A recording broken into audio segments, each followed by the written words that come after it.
I know I look like I'm only 40. I know that. I was 29 years old. Back then, we were living through an inflection point, a moment of tension and uncertainty. The world was divided by the Cold War. The Middle East was headed toward war. America was at war in Vietnam. At that point, the longest war in America's history.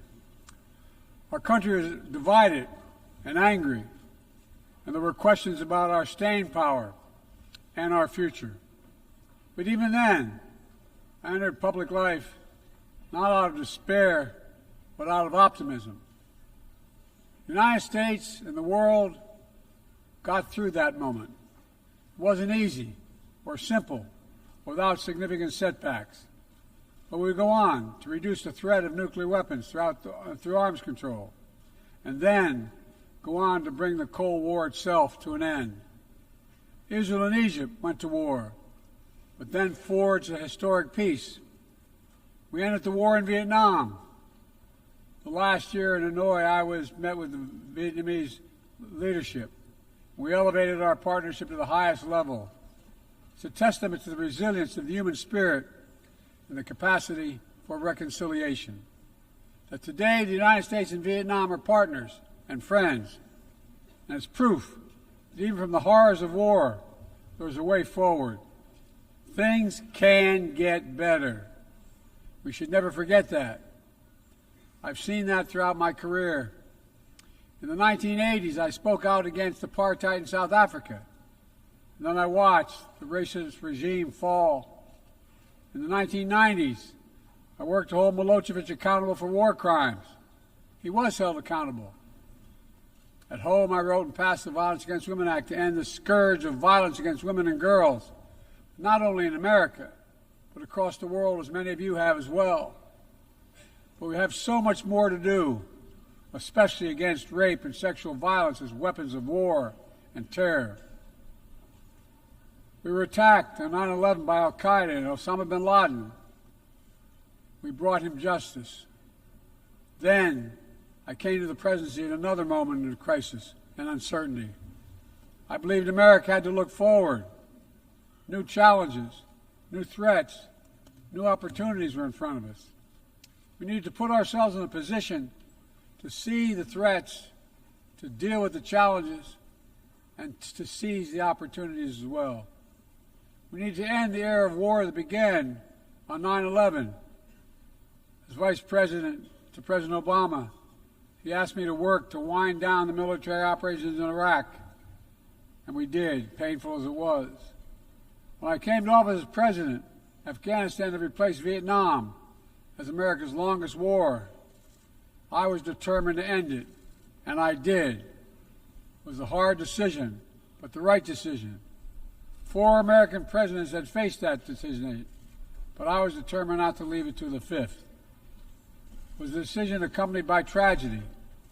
13 brave Americans lost their lives, along with hundreds of Afghans in a suicide bomb. I think those lost lives, I think of them every day. I think of all the 2,461 U.S. military deaths over a long 20 years of that war. 20,744 American servicemen wounded in action. I think of their service, their sacrifice, and their heroism. I know other countries lost their own men and women fighting alongside us. We honor their sacrifices as well. To face the future, I was also determined to rebuild my country's alliances and partnerships to a level not previously seen. We did just that, from traditional treaty alliances to new partnerships like the Quad with the United States, Japan, Australia, and India. I know many look at the world today and see difficulties and react with despair, but I do not. I won't. As leaders, we don't have the luxury. I recognize the challenges from Ukraine to Gaza to Sudan and beyond. War, hunger, terrorism, brutality, record displacement of people, a climate crisis, democracy at risk, strains within our societies, the promise of artificial intelligence and its significant risk, The list goes on. But maybe because all I've seen and all we have done together over the decades, I have hope. I know there is a way forward.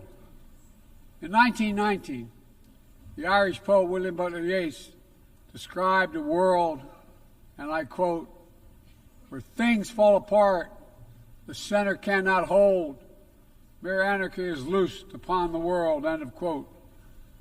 Some may say those words describe the world not just in 1919, but in 2024.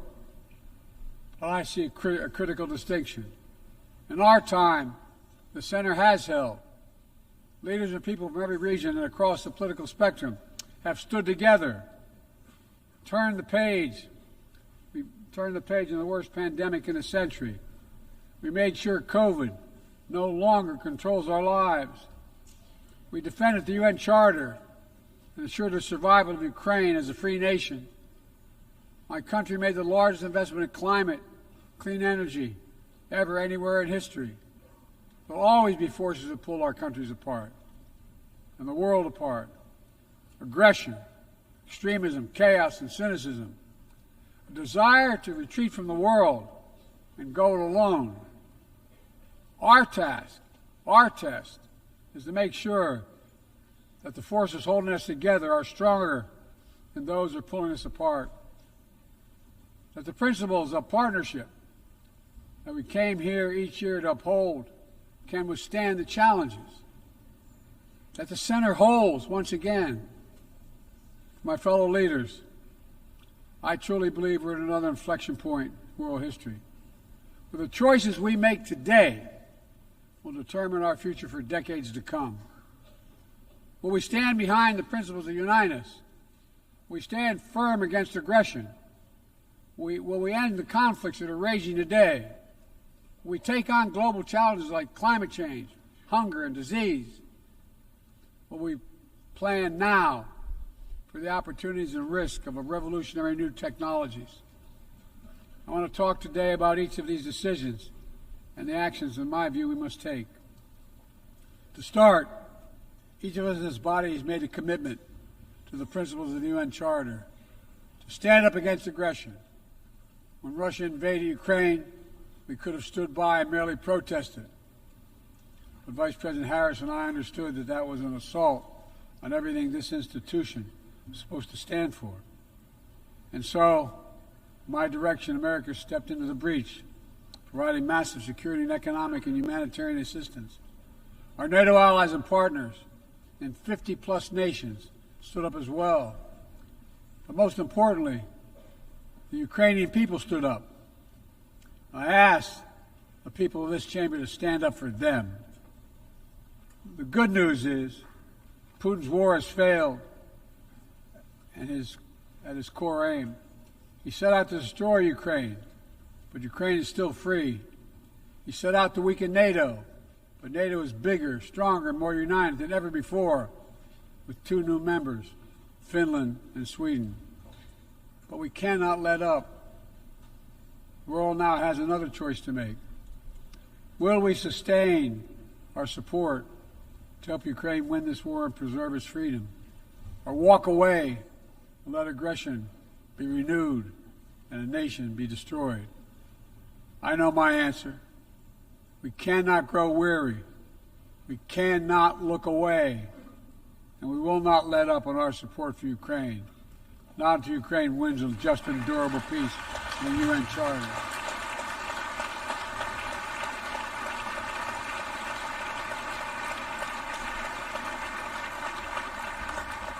We also need to uphold our principles as we seek to responsibly manage the competition with China so it does not veer into conflict. We stand ready to cooperate on urgent challenges for the good of our people and the people everywhere. We recently resumed cooperation with China to stop the flow of deadly synthetic narcotics. I appreciate the collaboration. It matters for the people of my country and many others around the world. On matters of conviction, the United States is unabashed, pushing back against unfair economic competition, against military coercion of other nations in the South China Sea. in maintaining peace and stability across the Taiwan Straits, and protecting our most advanced technologies so they cannot be used against us or any of our partners. At the same time, we're going to continue to strengthen our network of alliances and partnerships across the Indo-Pacific. These partnerships are not against any nation. They're building blocks for a free, open, secure, and peaceful Indo-Pacific. We're also working to bring greater measure of peace and stability to the Middle East. The world must not flinch from the horrors of October 7th. Any country would have the right and responsibility to ensure that such an attack can never happen again. Thousands of armed Hamas terrorists invaded a sovereign state, slaughtering and massacring more than 1,200 people, including 46 Americans, in their homes and at a music festival. Despicable acts of sexual violence, 250 innocents taken hostage. I've met with the families of those hostages. I've grieved with them. They're going through hell. Innocent civilians in Gaza are also going through hell. Thousands and thousands killed, including aid workers. Too many families dislocated, crowding into tents, facing a dire humanitarian situation. They did not ask for this war that Hamas started. I put forward with Qatar and Egypt a ceasefire and hostage deal. It's been endorsed by the UN Security Council. Now is the time for the parties to finalize its terms, bring the hostages home, and secure security for Israel and Gaza free of Hamas' grip, ease the suffering in Gaza, and end this war. On October 7th,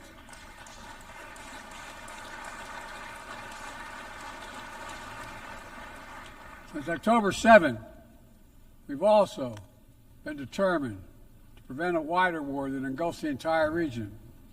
Hezbollah, unprovoked, during the October 7th attack, launching rockets into Israel. Almost a year later, too many on each side of the Israeli-Lebanon border remain displaced. Full-scale war is not in anyone's interest. Even if the situation has escalated, a diplomatic solution is still possible. In fact, it remains the only path to lasting security to allow the residents from both countries to return to their homes and the border safely. And that's what we're working tirelessly to achieve. As we look ahead, we must also address the rise of violence against innocent Palestinians on the West Bank and set the conditions for a better future, including a two-state solution where Israel enjoys security and peace and full recognition and normalized relations with all its neighbors, where Palestinians live in security, dignity, and self-determination in a state of their own.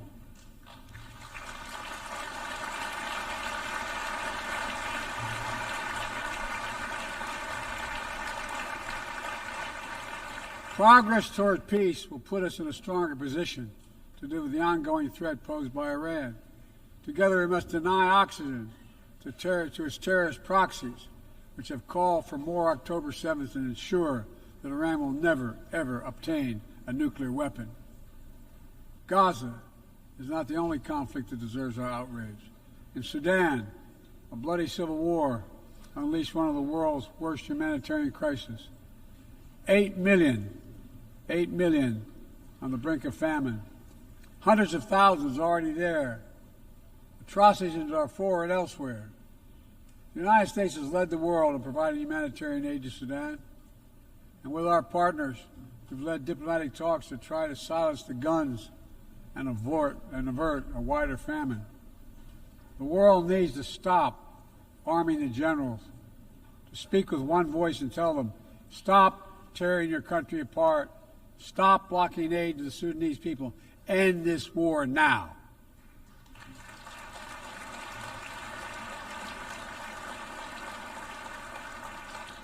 But people need more than the absence of war. They need a chance to live in dignity. They need to be protected from the ravages of climate change, hunger, and disease. Our administration has invested over $150 billion to make progress in other sustainable development goals. It includes $20 billion for food security, over $50 billion for global health. We've mobilized billions more in private sector investment. We've taken the most ambitious climate action in history. We've moved to rejoin the Paris Agreement on day one. And today, my country is finally on track to cut emissions in half by 2030. On track to honor my pledge to quadruple climate financing to developing nations with $11 billion thus far this year. We've rejoined the World Health Organization, donating nearly 700 million doses of COVID vaccine to 117 countries. We must now move quickly to face Mpox outbreak in Africa. We're prepared to commit $500 million to help African countries prevent and respond to Mpox and to donate 1 million doses of Mpox vaccine now.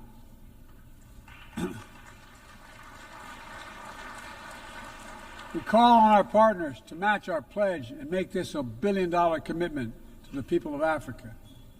Beyond the core necessities of food and health, the United States, the G7, and our partners have embarked on an ambitious initiative to mobilize and deliver significant finance to the developing world. We're working to help countries build out their infrastructure, to clean energy transition, to the digital transformation, to lay new economic foundations for a prosperous future. It's called the Partnership for Global Infrastructure and Investment. We've already started to see the fruits of this emerge in Southern Africa and Southeast Asia and in the Americas. We have to keep it going. I want to get things done together. In order to do that, we must build a stronger, more effective, and more inclusive United Nations. The UN needs to adapt and bring new voices and new perspectives. That's why we support reforming and expanding the membership of the UN Security Council.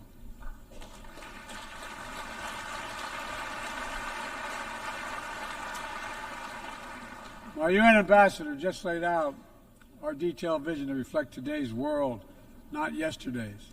It's time to move forward. The Security Council, like the UN itself, needs to go back to the job of making peace, of brokering deals to end wars and suffering.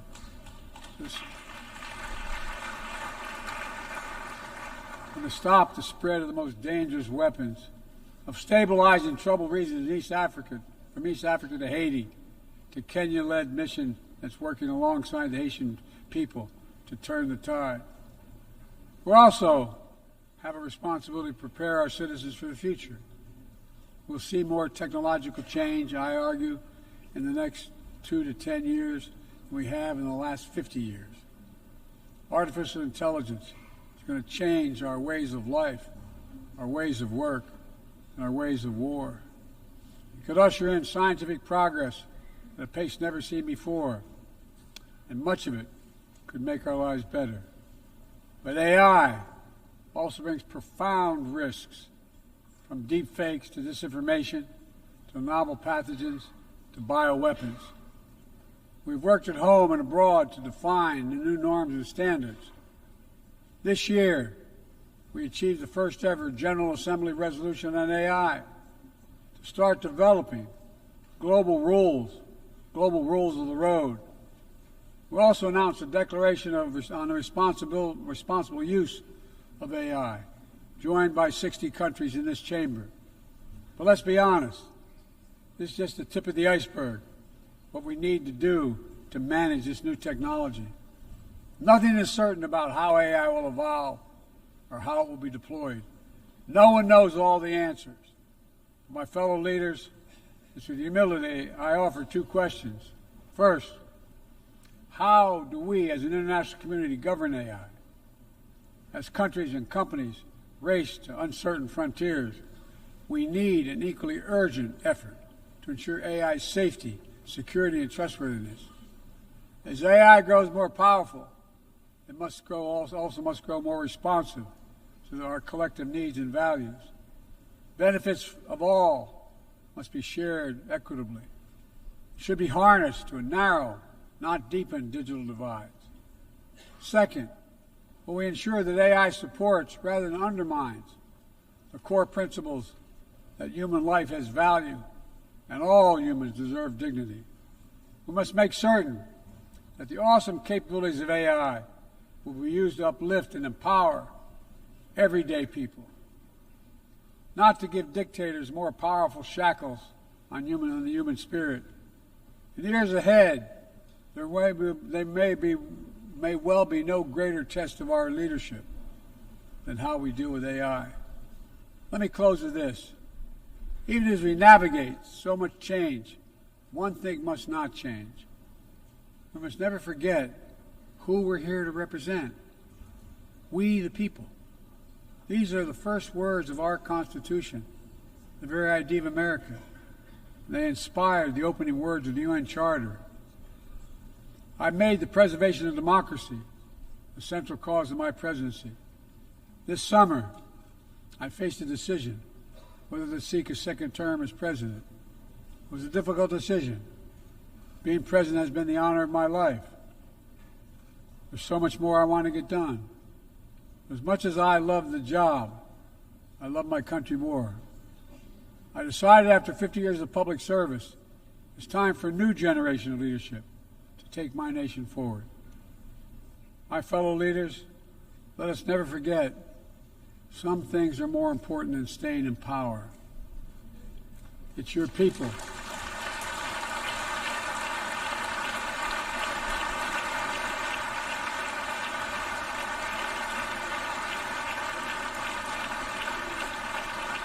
It's your people that matter the most. Never forget, we are here to serve the people, not the other way around. Because the future will be won by those who unleash the full potential of their people, to breathe free, to think freely, to innovate, to educate, to live and love openly without fear. That's the soul of democracy. It does not belong to any one country. I've seen it all around the world, and the brave men and women who ended apartheid, brought down the Berlin Wall, fight today for freedom and justice and dignity. We saw it, that universal yearning for rights and freedom in Venezuela, where millions cast their vote for change that hadn't been recognized. But it can't be denied. The world knows the truth. We saw in Uganda, LGBT activists demanding safety and recognition of their common humanity. We've seen citizens across the world peacefully choosing their future. From Ghana to India to South Korea, nations representing 1/4 of humanity who will hold elections this year alone. It's remarkable, the power of we the people, that makes me more optimistic about the future than I've ever been. Since I was first elected to the United States Senate in 1972, every age faces its challenges.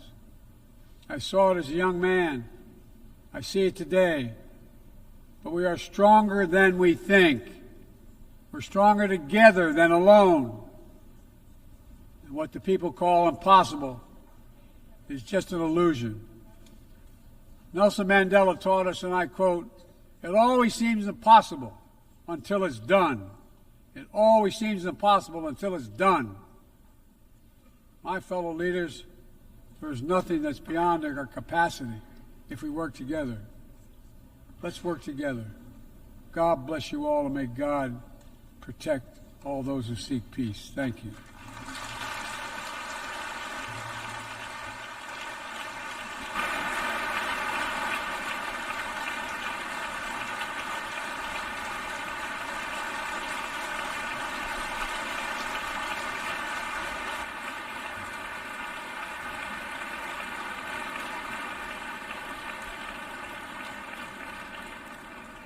Other great heroes out there that gave their bodies for their country, and we're building hundreds of them all over the United States. Then in 2014, detectives Lou and Ramos were assassinated in their car just because they were police officers. We, the foundation, heard that they were worried about their mortgages. Can they